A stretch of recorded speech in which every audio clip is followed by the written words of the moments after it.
Acá seguimos con Jesús Rodríguez y Daniel Fernández Canedo. Y quedaron dos frases. A mí, el cambio de paradigma, aquel del consuma, consuma, consuma, y de pronto, bueno, seguimos consumiendo igual, que se invierte.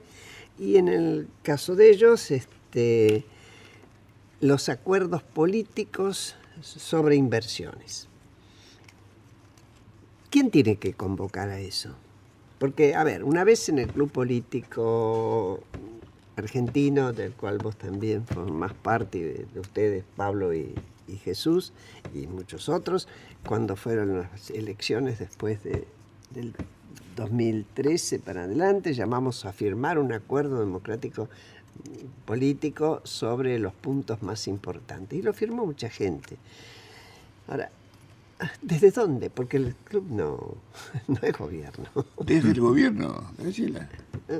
Quien tiene que convocar es el gobierno. Es el que tiene la potestad, la capacidad para hacerlo. Que este es un año electoral es complicado, ciertamente. Si algo a esta altura de la vida uno no tiene y no puede permitirse tener es ingenuidad. Entonces, pero tiene que quedar claro que si queremos ir al fondo de los problemas, con buena voluntad y la revolución de la alegría, no lo hacemos. ¿Y hay voluntad, creen? Quizás para el año próximo. Yo creo que lo que hay que hacer es todos los esfuerzos argumentativos para que socialmente quede internalizada la idea de que esto es necesario. Sí. Porque si no, no... a ver, nosotros necesitamos que haya una reforma impositiva, ¿verdad? Muy bien. Esa reforma impositiva tiene que pasar por el Congreso. El Congreso quiere decir que los actores estén convencidos. Pongo el caso de Uruguay. En Uruguay gobierna el Frente Amplio. En Uruguay, hasta que llegó el Frente Amplio, no había impuesto a las ganancias que pagaban las empresas, ¿no? Entonces se puso impuesto a las ganancias. Pero el procedimiento para hacer esa reforma impositiva, que era una verdadera revolución, lo que se hizo fue convocar un equipo técnico muy sobrio, muy serio, integrado por representantes no de los partidos políticos, pero sí que tenían una vinculación. Se hizo un documento que explicaba las bases de la reforma tributaria por la cual se anularon impuestos y se creó el impuesto a las ganancias. Esas bases fueron convenidas entre los técnicos que luego discutieron con algunos partidos. Luego se hizo una redacción. Se convenció a los legisladores oficialistas acerca de que este era el camino, donde el Frente Amplio integra muchos partidos, como todos sabemos. Se hizo la ley. 18 meses tardó. Bueno, pues así son las cosas. Entonces queda consolidado y crea conciencia, no solo en el ámbito político, sino en la gente que se interesa por el tema y que lo va siguiendo. Entonces, sí, ahora yo les pregunto a ustedes que tienen mucha experiencia en la política. Manuel, más que yo. La urgencia te come y la urgencia electoral, la urgencia de la elección legislativa, la urgencia de que tenés que validar tu poder y la gobernabilidad, ¿no? O sea, con lo cual, ¿cuál es el momento en el cual vos podés poner sobre la mesa? En algún momento tenés que llegarlo, porque si no, me parece que esta idea de tener acuerdos de largo plazo de la Argentina, que haga a la Argentina un país con posibilidades de crecimiento, desarrollo y mejoras para toda la sociedad, se diluye cuando tenés que discutir. Bueno, una gran oportunidad fue el inicio del gobierno. Sí. Gran oportunidad. No, pero sobre la leche derramada... No, está bien. He preguntado él. Yo digo, una gran oportunidad fue el inicio del gobierno. Lo cual no supone un cogobierno. No tiene nada que ver. No quiso. Que el gobierno tenía en alguno de sus actores la idea de que el cambio de la administración, de haber dejado la intolerancia, la violencia verbal, el autoritarismo, alcanzaba con eso. Entonces era tal que generaba las condiciones para... bueno, yo nunca pensé que eso fuera suficiente, pero pasó. Lo que yo digo es que el día después de la elección, que viene este año, debe haber un espacio en el cual diga, bueno, vamos para allá. Porque además, fíjense ustedes lo que está pasando cada año, cuando está en vísperas de empezar el año escolar o un mes antes, empieza la discusión sobre los salarios.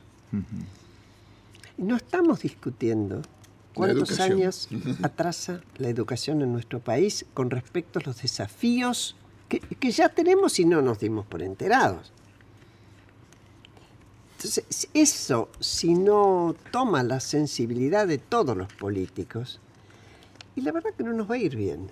Porque es un tema de todos, Daniel. Sí, vos yo estaba pensando, mientras ustedes hablan tal vez por un defecto profesional de siempre mirar la economía, la idea esta de que el cambio político no se consolidó en en un acuerdo de largo plazo.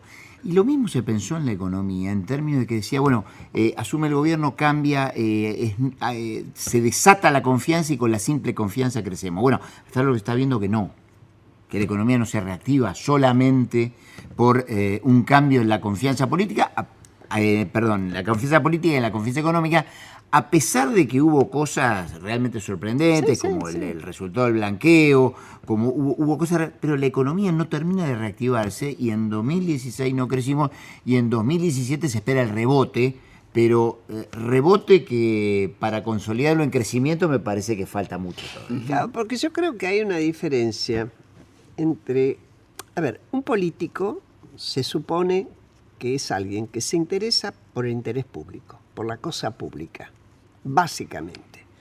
Un empresario que es inversor, por lo que, más allá de que a lo mejor también se interesa para hacer ganar plata a su empresa. Y no le pidamos otra cosa. Y no le pidamos peras al olmo si plantamos olmos, ¿no? Entonces, esta es la diferencia que cuesta entender. Y me acuerdo de la frase de... Les hablé con el corazón y me contestaron con el bolsillo. Que casi se repitió ahora. Pero habían pasado muchos años y hay experiencia, ¿no? En que del lado de los inversores van a ver dónde ganan más plata y esperan el momento de la ubicación. Ahora, ustedes me dicen al mismo tiempo, el gobierno no tiene suficiente dinero porque está atendiendo aquellas demandas que son elementales y sobre todo en años... De hecho, lo que se impone es sentar a todos los actores, y a lo mejor no solamente los actores políticos de la política, sino políticos de los sindicatos, políticos de los empresarios. Sí, déjame decirte algo más, porque tiene que ver con eso. Hay dos maneras de no resolver un problema. Una negándolo, uno negándolo, y la otra es teniendo un mal diagnóstico.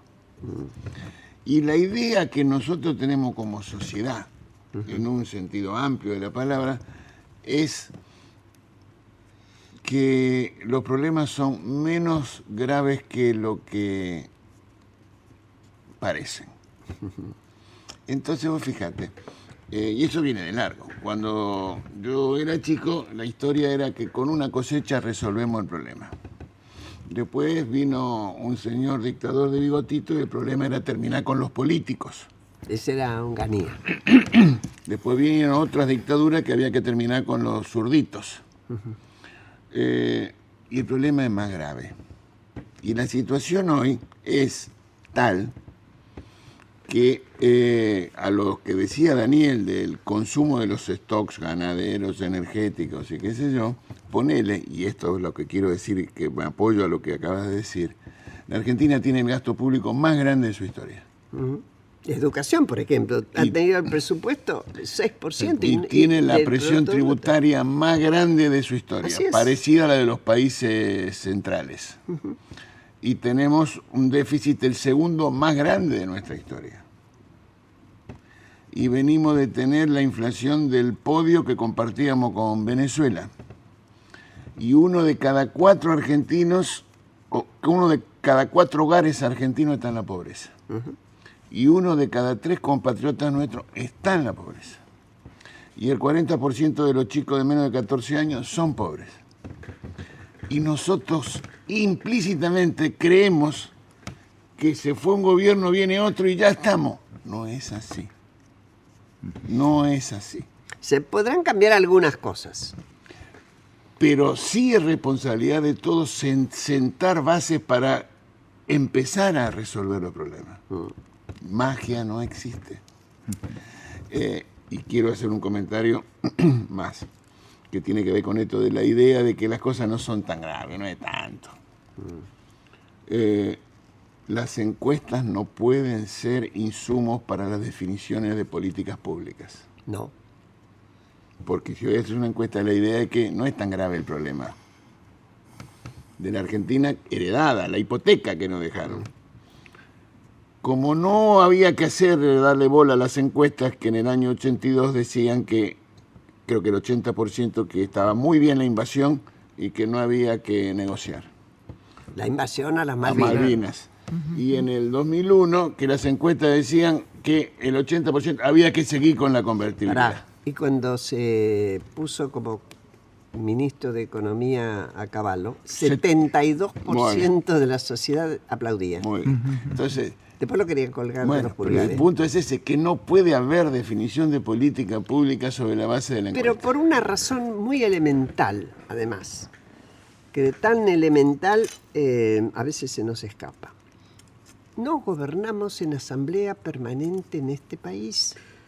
Se delega y se elige a aquellos que uno considera los mejores para resolver los problemas. Y un dirigente es eso, no es solo el que lee las encuestas, sino el que orienta, y aún a pesar de, va porque cree en algo, tomando los riesgos de equivocarse, es cierto, ¿cómo no? Pero dice, me pongo un poquito por encima, pero no porque sea superior, sino porque tengo una mirada diferente, que no se ajusta exclusivamente a mis necesidades cotidianas. Daniel. Sí, pero Graciela, me parece que esto de Jesús que decía, bueno, cuando éramos chicos una cosecha y te salvaba. Después vino la soja de $600 la tonelada que nos generó los precios relativos de la Argentina más beneficiosos, ¿no? Los precios de intercambio nunca tuvo precios tan buenos para el exportar y tan beneficiosos para importar, ¿no? Y ahora me parece que eso le cambió la cara a la Argentina en términos de que tuvo un flujo de dólares muy importante. Ahora hay un flujo de dólares importante también por el tema de la deuda y porque el mundo todavía tiene financiamiento para los países emergentes. Y después me parece que le vamos a prender una vela vaca muerta a ver si nos salvamos, ¿no? Con el gas no tradicional y el petróleo no tradicional. Pero es como que la Argentina viene marcando esos ciclos en los cuales, bueno, algo siempre te salva, ¿no? Algo siempre te salva para hacer política económica y en algún momento podés distribuir. Digo, Menem lo hizo con las privatizaciones, consiguió la plata y distribuyó, ¿no? Kirchner lo hizo con la soja de $600 la tonelada y distribuyó. Bueno, me parece que ahora está la deuda, el tema es que se van acabando todos los stocks y si no llega vaca muerta o el petróleo no sube por encima de los $60 el barril, va a ser difícil para la Argentina en los próximos años conseguir este combustible que te permita crecer. Sí, con un punto, que también es para otra conversación. Ah, bueno, ustedes ya me están armando todo el programa. Quiere venir otro programa. Yo te quiero escuchar hablando del mundo, lo que dijo él. Porque la Argentina salió del mundo con una desorbitada, exótica y extravagante política errática internacional que tuvimos. Fue con el anterior gobierno. En el anterior gobierno. Y ahora, en buena hora, decidimos volver al mundo. Ahora, el mundo al que volvimos no es el que dejamos. Vienen todos de frente. Y en el camino apareció el señor Trump. Así es.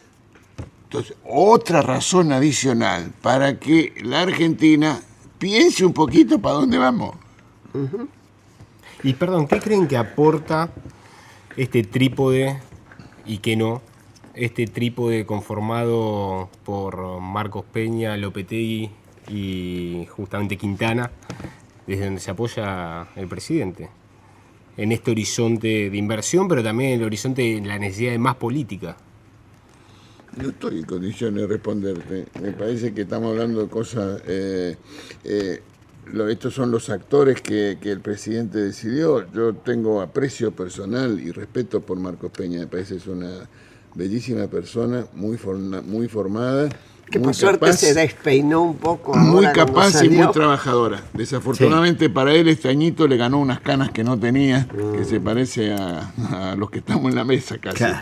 Pero creo que tiene muy buena voluntad. Sí, sí. No me cabe Y duda. capacidad, y es una persona honesta. Me parece que debería encontrar la manera para poder escuchar otras opiniones. Bueno, me parece que lo que lograron es en prolijar de alguna forma la gestión interna, y creo que el cambio de Prat Gay por Duhovne, la salida de Melconian, González Fraga, me parece que homogeneizaron un poco el funcionamiento interno. El tema es abrir el abanico un poco, ¿no? Parece que también está el tema tan mentado de la comunicación, donde se para el gobierno a la hora de comunicar, y quién es el que hace política y política de comunicación, quién explica dónde vamos, ¿no? Me parece que el gobierno en este sentido tiene un déficit que Marco, por más esfuerzo que pueda hacer, no lo logra porque tiene demasiada tarea, supongo, y que todavía no se ha amalgamado alguien que aparezca a la mañana diciendo, bueno, vamos para allá, ¿no? Como hacía Corach, imponiendo agenda. Pero, a ver, puesto en eso, la esperanza ya no de un funcionario, demás, sino como ciudadano, sería, por ejemplo, que alguien nos dijera, tenemos a la vista, más allá de que este sea un año electoral y las necesidades propias de un año electoral, totalmente legítimas para el oficialismo y para la oposición, tenemos un plan que apunta hacia allá, por lo limitado y humilde y sencillo que sea. ¿A dónde apunta? Y porque de ahí va a encajar con quién nos relacionamos mejor, si con los países del Pacífico, o con Europa, o con quien podamos. Uh-huh. Y si se nos corta o no las posibilidades de exportar los famosos limones tucumanos a Estados Unidos, en fin. Pero todo dentro de un plan. Lo que uno pretende es una sencilla proyección de a dónde queremos ir. Una hoja de ruta. Exacto, una hoja de ruta.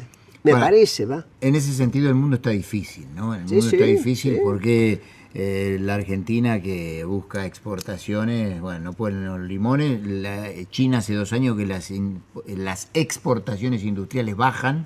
Y quiere colocar productos en todos lados, y nuestro principal socio comercial, el Brasil, todavía no se ve dónde termina la crisis, ¿no? Dónde termina la crisis ni política ni económica, claro. Y ahí estamos muy atados con el tema de los autos, entre otras cosas, que tiene un impacto muy, muy fuerte sobre la Argentina, ¿no? Bueno, a ver, si el gobierno tuviera alguna intención de hacer un plan, ustedes se lo están saboteando, ¿eh?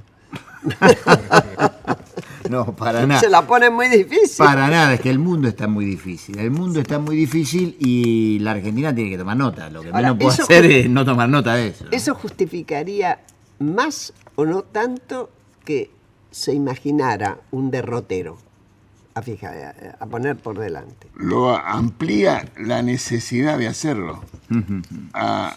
Agiganta los requerimientos para encontrar esos denominadores comunes de los actores relevantes en la Argentina que decían, vamos para allá. Sí, yo también estoy convencida de que uno lo puede ver en una familia. Cuando dice, bueno, ¿qué queremos hacer? Que nuestros hijos estudien, que hagan esto, que lleguen a la universidad, que puedan ir afuera. Bueno, a ver cómo encajamos los temas de la familia para que eso ocurra. Yo no quiero banalizar. Para cada familia, sus problemas son el 100% de los problemas. Pero un país tiene variables increíbles. Mucho más complicado que una familia. Mucho más complicado que una familia y mucho más complicado que una empresa. Así es. La empresa tiene una cosa clarísima. Mira cómo son las cosas, toma decisiones para ganar la mayor cantidad de dinero posible. Así es. cumpliendo todas las leyes, todo, ese es su objetivo. Y si Ahora, no, se vende la empresa. bueno, pero una política pública tiene un efecto multidimensional, lo que vos decís. Una política pública tiende a una sociedad diversa, compleja, conflictiva, con distintas realidades. Con intereses contrapuestos. Intereses contrapuestos. Entonces, uno no puede pensar que la definición de la política pública es sobre la base de los criterios con los cuales se toman las decisiones en una empresa privada. El señor Paul Krugman tiene un artículo extraordinario del año 96 en una publicación de Harvard, donde dice, mire, esto que estoy diciendo ahora, extraordinario. Yo la verdad que ahí leí lo que me parece que mucha gente o algunos deberían haber leído. Sí, la idea de que los países se manejan como las familias o las empresas. Claro. Claro, es diferente. Y sobre todo en países, en algunos sentidos, muy desintegrados. Mira porque- el señor Trump, Graciela, Sí. que seguramente le habrá venido en su vida profesional y en la empresa le ha ido fantástico. Sí, sí. Pegaba un golpe en la mesa y se hacía para acá o para allá. Ahora, bueno, por suerte, en Estados Unidos funcionan, y espero que sigan funcionando y bien, el sistema de contrapesos, ¿no? Así es. Están los jueces que le están diciendo, señor, Así paren es. acá, empresas mismas que cuidan a los inmigrantes que trabajan dentro de la empresa porque saben que les hacen ganar más plata. claro. Se está pegando algunos frenazos, ¿no? En En buena buena hora. Veremos cuánto le lleva a aprender. Pero bueno, y mejor que aprenda. Pero volviendo a nosotros, pero aunque entiendo que tenemos una dependencia, porque la globalización te produce eso. No podés pensar que sos único y que tenés los problemas encerrados en tu frontera. Pero aún dentro de nuestra frontera, también tenemos diferencias enormes dentro de las zonas. No es un país equilibrado el nuestro. Comparemos ciertas provincias como Formosa, como el Chaco, bueno, como Jujuy, y Mendoza, Santa Fe, Córdoba y Buenos Aires. Bueno, es distinto. Y eso me parece a mí que hay que encajarlo en esta mirada. Son muchas Argentinas. me Así parece. es, Complica más así es, la visión de empresa. así es. Bueno, ay Dios, quedé hablando yo al final. Pero bueno, ¿qué vamos a hacer?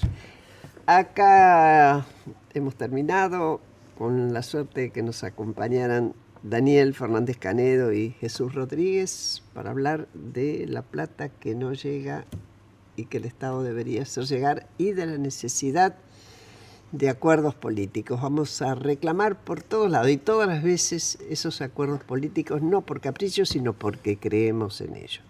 Yo me despido de ustedes hasta el domingo próximo a la misma hora, en la 11:10, y quédese, porque el programa que viene vale la pena.